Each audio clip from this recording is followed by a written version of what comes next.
Hi, I'm Jacob from Go Industrial, and in today's video, we're going to be covering some of the most commonly experienced troubleshooting issues with our self-bunded tanks. Let's get straight into the first issue.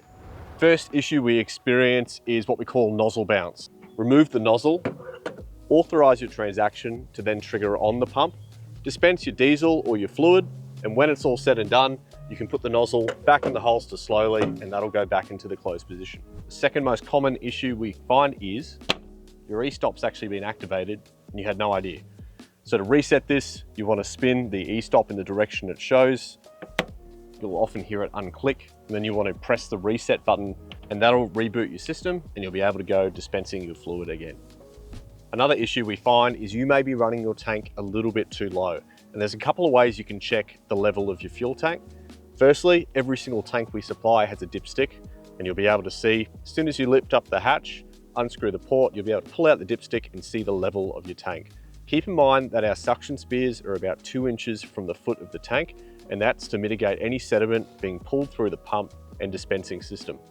The other way you can check, if you do have a tank gauge, is to look inside of your pump cabinet or your pump bay, and you'll be able to read the level depending on what model of tank gauge you have. Often that'll be shown in litres.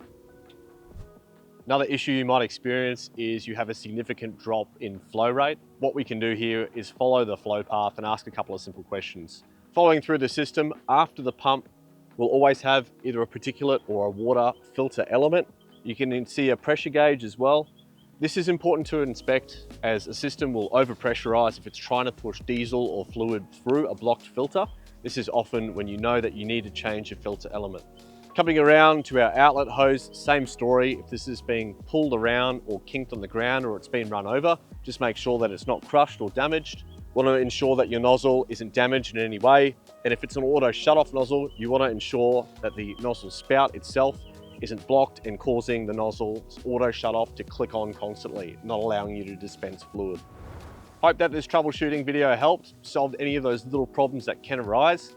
If you have something bigger on site that you're just not sure about or you'd like some help, we have a full-time help desk support team based here in Australia. Get in touch with our team, we'll definitely help you out, especially if it's a fluids management system or something a little bit more complex. We'll jump in and help. Thanks so much for watching. Stay tuned for the next one.